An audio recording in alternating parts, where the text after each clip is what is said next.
My name is Rhys, I am 35 years old, and as I stood on the polished teak wood of our stateroom balcony, staring out at the endless, indifferent blackness of the ocean, I knew I was about to transform what was supposed to be a romantic disaster into an act of cold, brutal, and utterly final justice. The story begins here. The setting was supposed to be the ultimate romantic escape. A 2-week, ultra-luxury cruise ship, a veritable palace floating on a sea of silk. The vessel itself was a profound contradiction, a shining emblem of opulence, and yet, at the same time, a place of tight, inescapable confinement. Outside, the air was warm, smelling of salt and expensive wood. The only consistent sound, the rhythmic, hypnotic whoosh of the ship's powerful wake far below us. Inside, however, the air in our suite was thick with a rotten, sickening truth. My fiancée, Jessica, who is 28 years old, was the central enemy, the beautiful, meticulously groomed predator I was trapped with. The sense of isolation was palpable. We were thousands of miles from any shoreline, from any jurisdiction I could easily appeal to. The luxury of the surrounding environment only served to underscore the chilling, fundamental difference between the outside perfection and the core, rotten intent of the woman sharing my suite. For days, I had felt like a piece of meat locked in a cage, waiting for the beast to devour me. The time for waiting, however, was now conclusively over. If you appreciate stories of betrayal being met with cold, calculated justice, please hit that subscribe button now. Please comment below and let me know where in the world you are watching this from. The powerful engine driving Jessica's entire malignant scheme was not based on mere personal wealth, but on a specific, complicated family fortune. This was not simply rich in the sense of high annual income.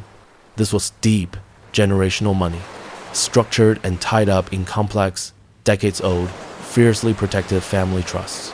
My father and grandfather, both meticulous men who understood the necessity of defense against predatory claims, had ensured that the vast majority of the capital was inaccessible to any frivolous or hostile claim.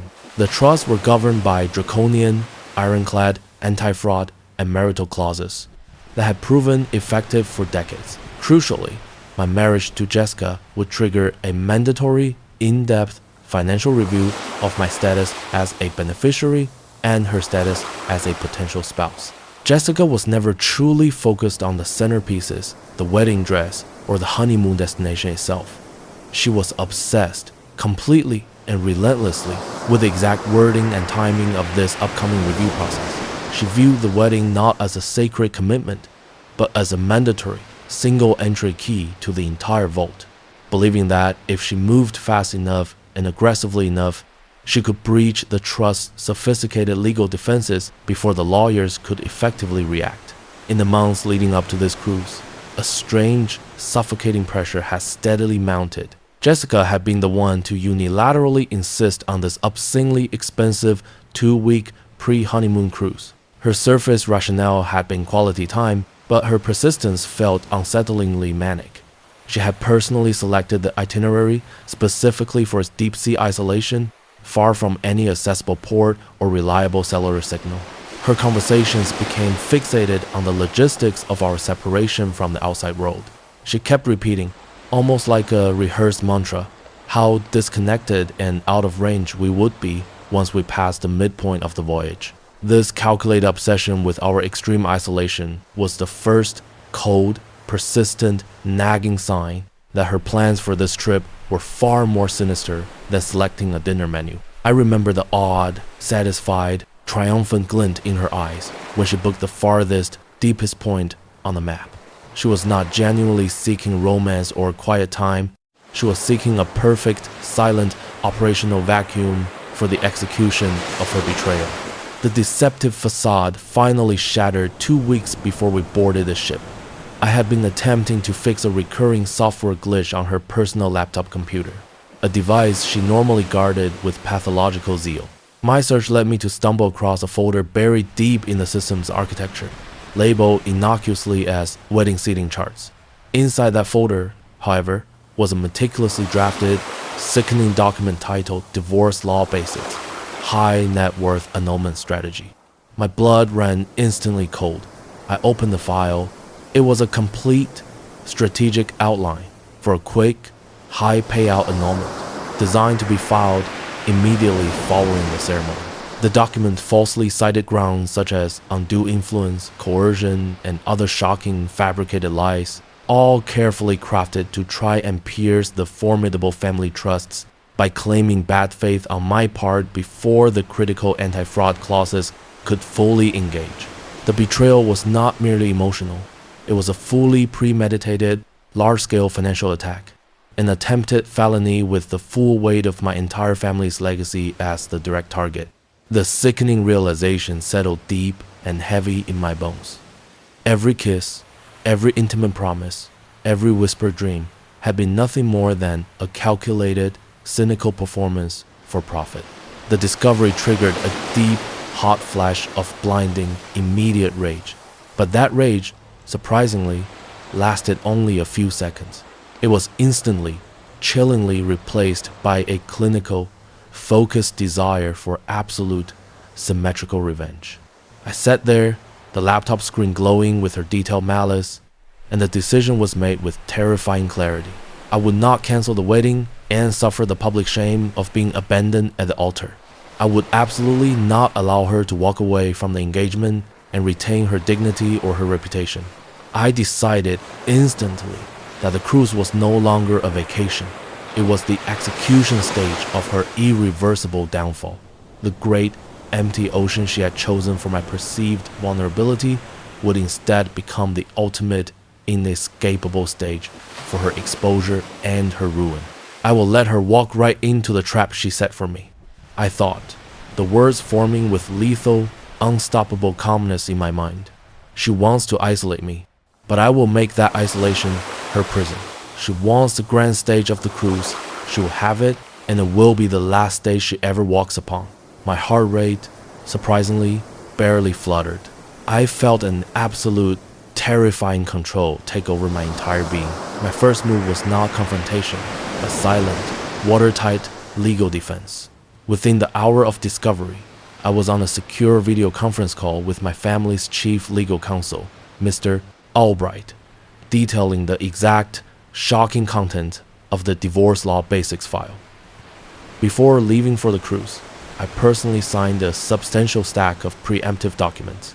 These forms formally acknowledged and critically activated the most stringent anti-fraud clauses in the trust documents. This comprehensive legal maneuver definitively and fully shielded my assets from any subsequent fraudulent claim she could file. More importantly, it put the family lawyer and the entire legal security team on high alert, standby status, legally prepared to not just defend against her inevitable claim, but to vigorously prosecute any fraudulent claim with the full, uncompromising weight of federal and international law. My trip wasn't a holiday.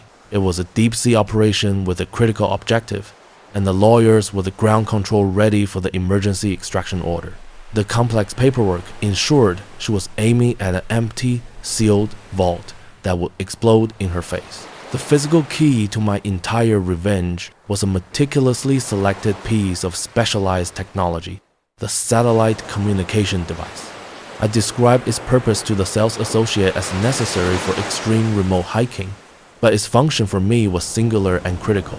It was a tiny, highly specialized, two-way satellite communication beacon no larger than a deck of playing cards and completely silent in its passive state. I explained its critical function. It was equipped with a single, massive, illuminated red button labeled emergency that, upon instantaneous activation, would send a triple redundant, coded distress signal directly to 3 separate predetermined receiving parties: the ship's official radio operator, the United States Coast Guard's deep sea monitoring station, and, most crucially, my family lawyer's private maritime security firm.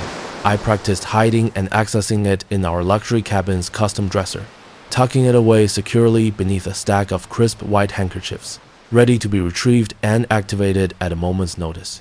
It was not a panic button for my rescue. It was a trigger for a global-scale legal and military response to capture her. The night finally arrived the midpoint of the cruise. The air was calm, the ship steady. We were truly isolated. Our magnificent vessel cutting silently through the dark, featureless waters, thousands of miles out to sea, precisely where Jessica had so desperately wanted us to be. I watched her as she celebrated her perceived victory with expensive vintage champagne on our private balcony. Her confidence was total, arrogant, and utterly sickening in its certainty. She believed she had me, the rich, easily manipulated fool, exactly where she wanted him, captive, distracted, and completely vulnerable. I played the role of the oblivious, wealthy fiancé perfectly, asking vague, warm questions about our future and the beautiful life ahead. I was purposefully encouraging her to drop her last sliver of guard, to fill the vacuum of silence with explicit details of her own malice. The sea was dark, the moon was hidden, and the stage was perfectly set for her complete and total confession. Jessica finished her glass and, with a predatory cold smile, immediately moved the conversation directly to the most critical element, the trust funds. She wasn't subtle anymore. The pretense was fully gone. She did not want to discuss flowers or honeymoon itineraries. She asked about the exact schedule for me signing the final documents upon our return, the legally critical paperwork that would formally grant her status as a beneficiary spouse and, in her mind, make the money accessible. Her greed was palpable, her eyes shining with the frantic, reflected light of the distant ship's lanterns.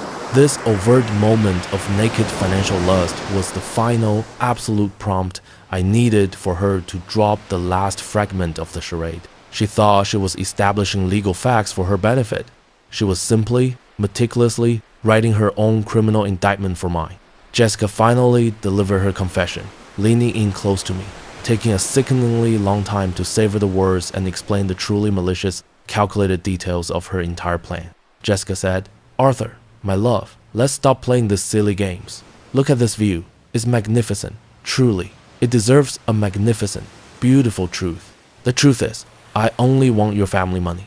I am going to formally annul the marriage the very second the papers clear, before we even physically leave the country, before we even get off the plane. That is the final, perfect plan."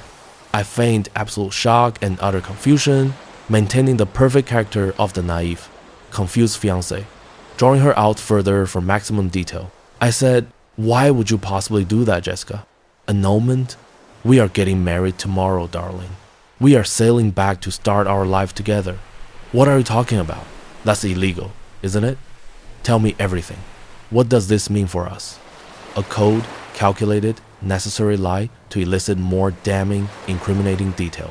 She laughed a dry, cruel, and completely heartless sound and poured herself more champagne. She said, "The wedding is a job, Arthur, not a marriage. It's a very, very high-paying job for me. I already spoke to a lawyer, a specialist who lives for this quick, high-payout annulments from family trusts. His entire business is exploiting these types of generational trusts loopholes. We filed the annulment immediately, citing coercion, saying you convinced me to do it, with overwhelming pressure to trigger the penalty payout clause that the trust has to fight. I will be officially rich before you even realize what happened. It was the quickest, easiest, most direct, and legally plausible way to take the funds. And the trust will have to pay me an enormous sum to just go away and keep the secret. It's absolutely perfect," she continued, gloating openly, pouring herself another glass, using the liquid courage to detail every aspect of her scheme, and trying, with palpable effort, to make me feel small, stupid, and utterly humiliated for falling for her. She said, "You are so trusting, Arthur. So tragically easy to manipulate. Honestly, I planned this from the very second I met you at that gallery opening. I knew your last name. I knew the details of the family trust. And I knew how fiercely protected you were, but I found the exploitable loophole. You were the key, Arthur. You were the ticket. Nothing more. The ultimate mark. And do not worry about the details, darling. The massive, expensive engagement ring is legally mine a gift. And the value of the hundreds of thousands of dollars of wedding gifts? I will keep those too. of course. Enjoy this view, darling. It is the last you will see of me as your future wife. You'll be single again very, very soon. My emotion was completely, instantly purged, replaced by an absolute lethal control that ran through my veins like ice water. I allowed the pregnant silence to hang in the air, allowing her triumph and her cruel laughter to fill the space. Then, I spoke calmly, confirming all her horrifying details. I explained the precise, slow movement. I rose from my chair slowly, smoothly, as if to refill my own empty glass. My steps were deliberate, measured, moving toward the dresser where the beacon was securely hidden beneath a stack of crisp white linen. I ensured her focus remained entirely on her own intoxicating triumph, her own champagne glass, convinced that her confession had left me utterly defeated and psychologically broken. I reached the dresser, my broad back still facing her. My hand slipped beneath the linen, finding the cool, smooth plastic casing of the specialized device. I retrieved it, securing it firmly in the palm of my hand. I slowly turned to face her, the infinite dark ocean and the starless night now framing me, and an endless, terrifying abyss behind me. I brought my thumb down on the massive, illuminated red button. I described the solid, final, irreversible click that signaled the dispatch of the triple redundant signal across the open ocean. The command was executed. I said, my voice completely devoid of emotion. That is truly fascinating, Jessica. Thank you for that complete, highly detailed breakdown. I appreciate you laying out your entire criminal conspiracy with such meticulous detail and for confirming the exact motive and method of your attempted financial fraud for my legal team. I described the subtle, high-pitched, faint pain inaudible to a normal, unassisted ear, but clearly registered by the beacon's internal system of the signal being successfully received and instantly relayed across the satellite network. The sound was faint, yet its implication was seismic. I watched the immediate, visceral, rising terror flood into Jessica's eyes. She finally realized the profound coldness of my response was not the result of defeat, but the beginning of an active, catastrophic, pre-planned threat. The look of triumph dissolved instantly, replaced by a desperate, panicked confusion she could not hide. She said, her voice shaking uncontrollably, "What did you say? Criminal? Arthur, what did you just do? What was that sound? It's too faint. You cannot hear anything out here. Stop talking like that immediately. You are frightening me." I took a slow, deliberate step back toward the center of the balcony, the beacon now prominently displayed and glowing red in the palm of my hand.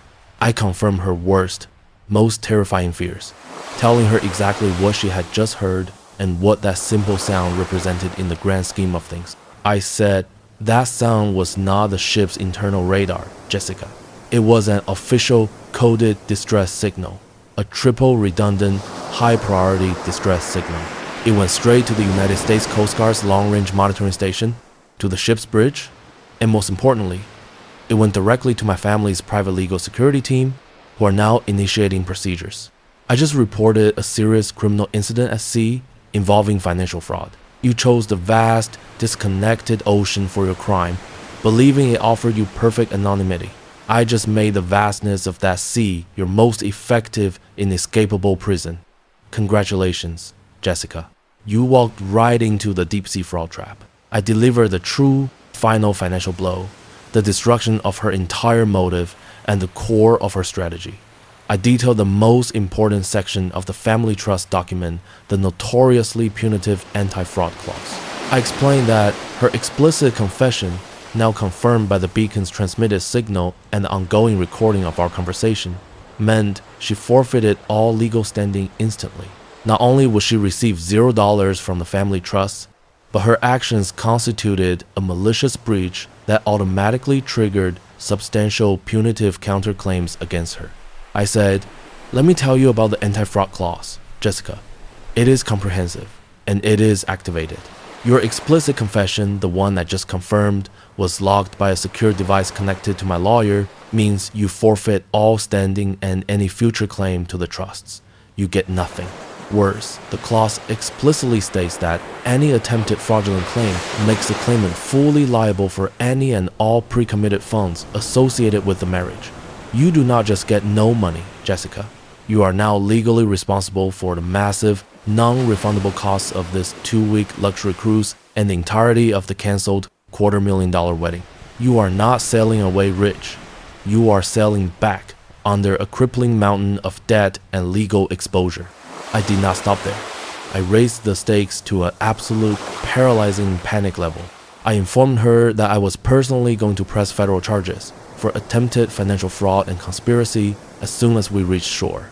I explained that the device's distress signal was already irrevocably linking her detailed confession directly to the official ship coordinates, creating an irrefutable, time-stamped, and court-admissible record. Then, I pulled out my own secure mobile telephone, which I had safely secured prior to the trip. I held the screen up to her horrified face, displaying the contents of the Divorce Law Basics folder, a full, synchronized, and copied version of the files from her laptop. I said, "The United States Coast Guard and maritime federal agents are coming for a life or death scenario. And when they find me safe and you a proven conspirator, that instantly becomes a federal felony case. You have nowhere to run, Jessica. You chose the middle of the Atlantic Ocean. And just in case you thought this was my word against yours, look at this." I held up the phone. "Your Divorce Law Basics file? I copied the entire thing weeks ago. It is now stored securely with a law firm, time-stamped. You are professionally, financially, and legally done." I emphasized the sudden, irreversible, and total shift in power. She was now utterly and completely helpless, stripped of every single advantage she had meticulously planned. I pointed out the brutal, undeniable reality. She was thousands of miles from her lawyer, her own mobile telephone signal was completely worthless, and federal agents were already being diverted to her exact position. The vast, empty ocean was now my most powerful, silent accomplice. And she was, quite literally, drowning in its inescapable isolation. I said, "Your isolation, the one thing you banked on, is your complete and total downfall. Your voice, your explicit confession, and your criminal plans have been logged and transmitted to the world. You are out of range. You have zero signal. Your lover, Mark, has no idea where you are, and even if he did, he could not reach you in time. You are on my ship, Jessica, and my authority is now backed by maritime law. You will sit down and wait for the consequences." The true climax arrived with sudden, visceral, horrifying force. A loud, urgent, repeated K-knock hammered violently on the solid metal cabin door. The ship's security detail was there, having confirmed the official satellite emergency signal from the beacon's coordinates. The illusion of privacy, control, and escape was shattered instantly and violently. A commanding, demanding voice boomed through the solid wood door. "This is the captain and ship security. We are responding to a high-priority emergency signal from this cabin. Open the door immediately, or we will force immediate entry." Jessica let out a choked, animalistic, terrified scream, her composure totally gone. She stumbled forward, tears streaming down her face, begging, pleading, and finally making a desperate, futile attempt to grab the beacon from my hand. I easily blocked her, my body rigid and completely calm, explained that her fight was over and her time for games was done. I turned away from her hysteria, walked calmly to the door, and opened it to reveal the imposing figures of the captain and the chief of security, both looking sternly professional and acutely concerned. I held up the beacon and the phone with the documentation.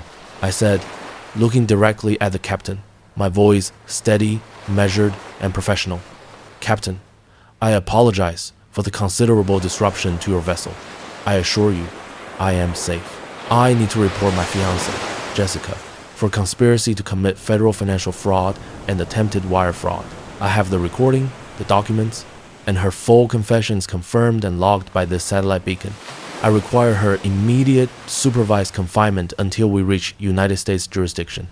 Jessica was immediately, publicly, and utterly humiliatingly escorted away by ship security, surrounded by officers. Her high luxury suite, the venue of her intended victory, was instantly replaced by a cold, isolated brig, usually reserved for violent discipline cases. I described the profound feeling of watching her being led away down the pristine, carpeted hallway, her defeat absolute, her pleas ignored, her massive diamond ring catching the harsh light as she was dragged past the elevator banks. She spent the entire remainder of the voyage in ship custody, completely isolated, humiliated, and unable to communicate with her co-conspirator. The luxury cruise ship, her chosen venue of escaping crime, became her jail. I summarized her total, final downfall upon docking the first available United States port. She was not met by a cheering crowd or a waiting lover. Instead, she was immediately met by federal agents from the Coast Guard's investigative unit, local police officials, and my family lawyer, Mr. Albright, who was ready with a stack of prosecution documents. She faced aggressive, hours-long questioning regarding the attempted fraud and the conspiracy to pierce the trust. The engagement was instantly, irrevocably dissolved. I filed comprehensive paperwork to make her legally liable for the massive 5-figure costs of the cancelled wedding contracts, backed by the explicit anti-fraud clause. Her co-conspirators and her hired lawyer abandoned her immediately upon learning that she had spectacularly failed to secure the funds and, worse, had created a federal criminal case with her recorded confession. She returned home not rich, but facing serious criminal and civil charges. I ended the monologue with a final, powerful statement about the profound satisfaction of my meticulously calculated vengeance. She thought she was isolating me on the cruise to make me vulnerable, a perfect, untraceable victim for her scheme. Instead, I turned the sheer, vast magnitude of the sea into the perfect, inescapable trap, leveraging the one thing she feared most, the comprehensive power of the law. She sailed out seeking a quick, dirty fortune, but she was brought back in as a documented criminal, stripped of her dignity, her freedom, and every single chance at my family's money. The revenge was surgical, sweet, clinical, and total. What are your thoughts? What would you have done in Rhys's incredibly difficult situation? Would you have confronted her earlier, or waited for her to confess to the camera? Please let me know your opinions in the comment section below, and please do not forget to subscribe for more true stories like this one.